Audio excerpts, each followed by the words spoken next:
அனைவருக்கும் வணக்கம். மாந்திரீக பூமி சேனல். இந்த வீடியோ தொகுப்பில் நம்ம என்ன பார்க்க போகிறோம்னா, எல்லாருமே இன்றைக்கி காளி விஷயம்னு கேட்டுட்ருக்குறாங்க. ஏற்கனவே ஒரு வீடியோ தொகுப்பு ஒன்று போட்டிருந்தோம். மறுபடியும் அதை விரிவாக சொல்லலாம்னு நினச்சிட்டு இருந்தோம். மறுபடியும் அதுக்கு நமக்கு டைம் கிடைக்கல. இந்த வீடியோ தொகுப்பில் பார்த்திங்கன்னா, மகாகாளி உடைய பூஜை, அதோடைய வழிபாடு எப்படி, அதையும் தான் இப்போ சொல்ல போகிறோம். ஃபஸ்ட்டு இந்த மகாகாளி பூஜையில் என்னென்னலாம் பலன் கிடைக்கும்னு முன்னே புரிஞ்சுக்கணும். அதை தெரிஞ்சு தான் அதை செய்யணும் பூஜையை. நம்ம பாட்டில் இன்றைக்கி அவங்க காளி கொடுக்குறாங்க, இவங்க காளி கொடுக்குறாங்க, அந்த தீட்சை கொடுக்குறாங்க, இந்த தீட்சை கொடுக்குறாங்கன்னு எல்லாம் எடுத்து பூஜை பண்ணுறாங்க. கடைசியாக அவங்க என்ன ஆயிடுறாங்க, கடைசி வரலாம் அந்த பூஜாரியாக தான் இருக்கிறாங்களோ ஒழிஞ்சு அதோட பலன் கிடைச்சிதா கிடைக்கலையா அப்படின்லாம் தெரியல. அவங்க பாட்டில் வச்சு செஞ்சுக்கிட்டே இருக்கிறாங்களோ ஒழிஞ்சு அந்த பலன் கடைசியாக என்னங்கிறாங்க, நாங்கள் சாமியை வச்சு இத்தனை ஆண்டு காலமாக பூஜை பண்ணிகிட்டு இருக்கிறோம், எங்களுக்கு ஒன்றுமே தெரிய மாட்டேங்குது சாமி அப்படின்னு சொல்லிட்டு இருக்கிறாங்க. அப்புறம் என்ன பண்ணிடுறாங்க, இன்னொரு சில பேர் என்ன பண்ணிடுறாங்கன்னா, மயான காளியை எடுத்து வச்சு பூஜை பண்ணுறாங்க. அந்த படையல், கோழி படையல், ரத்த படையல், ஆடு வெட்டுறது, ஆட்டையும் கோழியும் வெட்டி மேலே காளி சிலை மேலே விடுறது, இதையெல்லாம் பண்ணுறாங்க. கடைசி என்ன ஆயிடுது, ஒரு வருடம் முடிஞ்சால் 2 வருஷம், அதுக்கு மேலே அதிகபட்சம்னா ஒரு 2வது 3வது வருஷத்துக்குள்ளேலாம் அவங்களுக்கே அந்த பிரச்சனைகள் திரும்பிடுது. அதாவது மாந்திரிக விஷயமா எடுத்து பண்ணுறவங்க நல்லா யோசனை பண்ணி பாருங்கள். யாருமே அந்த அந்த காலத்தில் உள்ள ஆளுங்கள்லாம் யாருமே பார்த்திங்கன்னா மெயினாக அந்த மயான காளியை எடுத்து வச்சு யாரும் பண்ணினதா கிடையாது. சரிங்களா? இன்றைக்கி தான் ட்ரெண்ட் ஆகிடுச்சு. எல்லாம் மனுஷன் ட்ரெண்ட் ஆகிற மாதிரி இன்றைக்கி சாமியும் ஃபேமஸ் ஆகி போச்சு. எல்லாம் மயான காளி எடுத்துக்கிட்டு இன்றைக்கி நான் காளி வச்சுருக்கிறேன். என்ன இப்போது மெயினாக நம்மக்கிட்ட வர கேஸே பார்த்திங்கன்னா, காளி வச்சு பூஜை பண்ணி தான் அவங்க ஏகப்பட்ட கஷ்டத்தை சேர்த்துக்கிட்டாங்க அப்படின்னு சொல்லி தான் வராங்க. கடைசியாக அது என்னென்னா சாமி பேர் தான் இன்றைக்கி கெட்டு போகுது. என்றைக்குமே காளி வச்சு வழிபாடு பண்ணுறவங்க என்றைக்கும் ஒரு நாளும் கெட்டு போக மாட்டாங்க. ஏன் அப்படின்னு கேட்குறீங்கன்னா, வழிபாடு தெரியணும். இப்போ மயான காளி இருக்குது அப்படின்னா அதுக்கு உண்டான பூஜை என்னமோ அதை பண்ணணும். இவங்க என்ன பண்ணுறதா, கோழி ஆட்டையும் ரத்தத்தையும் அப்படியே மேலே சலசலன்னு அப்படியே வெட்டி விட்டு ஊற்றுறது சாமி தலை மேலே.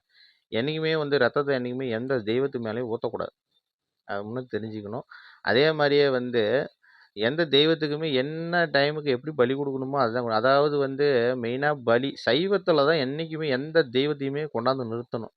அதிகபட்சம் பார்த்தீங்கன்னா ஒரு கோழி கொடுக்கலாம், அவ்வளவுதான். இவங்க கெடாயை வெட்டுறது அதையும் இதையும் பண்ணுறதே அது ஒரு பாவ செயல்லையே போய் முடிஞ்சிடும். முன்ன அந்த பலி கொடுக்குறதுனா கூட ஒரு பாவ செயல் அதை நிவர்த்தி கொடுத்து தான் பண்ணணும். இப்போ எப்படி ஒரு செடி மூலிகை பிடுங்கும்போது கூட சாவ நிவர்த்தி பண்ணி தான் நம்ம பிடுங்குறோம். சரி, அந்த மாதிரி தான் பண்ணணும். இவங்க பாட்டில் அந்த பலி இந்த பலின்னு கொடுத்து சாமி கடைசி என்ன ஆயிடுது, இவங்களுக்கு குடும்பத்தில் பல கஷ்டங்கள் வந்துடுது. ஒரு விஷயம், அதாவது தெய்வத்தை வழிபாடு பண்ணுங்கிற பேரில் இவங்க ஏகப்பட்ட பிரச்சனையை சேர்த்துக்கிட்டு கடைசியாக நான் சாமி வழிபாடு பண்ணேன், சாமி என்னை காப்பாற்றலம்பாங்க. காளிங்கிறது அப்படி கிடையாது.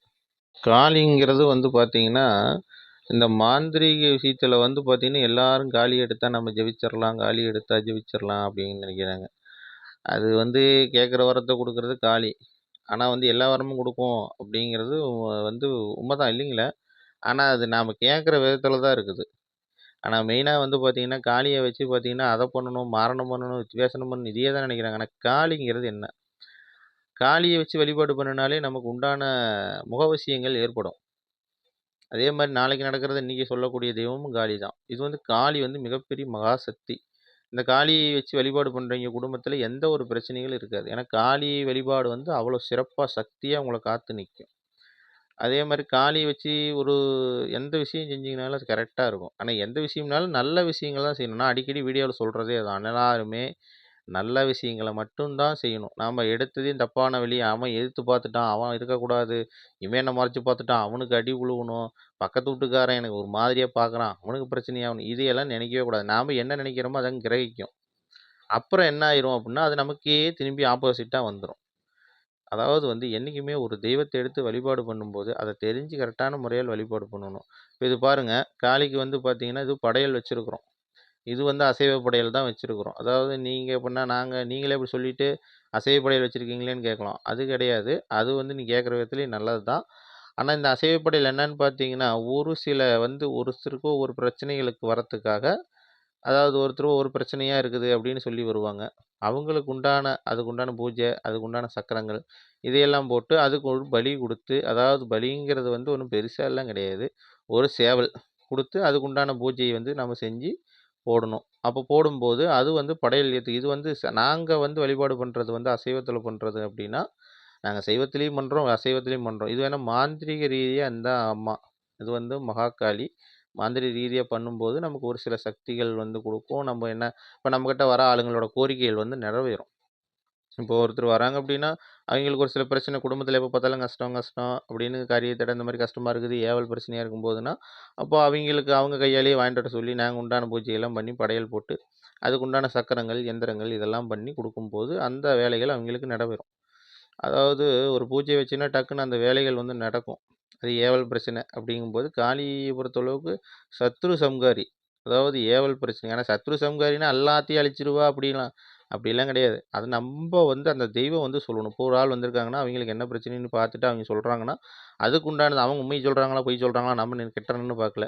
அத நம்ம தெய்வத்திட்ட கேட்கணும். 1 நாளைக்கு 2 நாள், 3 நாள் கேட்கணும். அப்படியெல்லாம் கேட்டு சரின்னு வாக்கு குடுத்தும்போது, அவைங்களுக்கு உண்டான பூஜைகள்லாம் சொல்லி வச்சு பண்ணி, அதுக்கு உண்டான படையல் போட்டு பண்ணும்போது தான் அது நடக்கும். நம்ம டக்குன்னு எதையுமே கேட்காத அவங்க சொல்றதையே உண்மைன்னு நெனச்சுக்கிட்டு, நம்ம பணத்துக்கும் காசுக்கும் ஆசைப்பட்டுக்கிட்டு, நாம டக்குன்னு ஒரு கோழி எடுத்து வந்து எல்லாம் அறுத்து எல்லாம் சுத்தம் பண்ணி எல்லாம் பண்ணி கடைசியா ஒரு கடாய வெட்டி மேல விட்றது. இப்படிலாம் பண்ணா, அது திருப்பி ரிட்டர்ன் நமக்கு தான் ஆகும். அவைங்களுக்கு வேலையாகும்.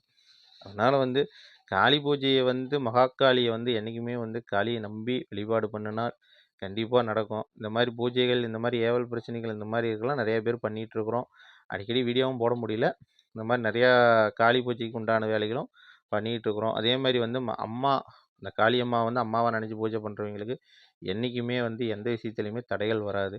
இந்த மாரி காளி பூஜை வேணும், இந்த மாரி குடும்ப பிரச்சனையா இருக்குதுன்னு சொல்றவங்களும் கால் பண்ணுங்க. இந்த ஸ்க்ரீன்ல இருக்க நம்பருக்கு கால் பண்ணுங்க.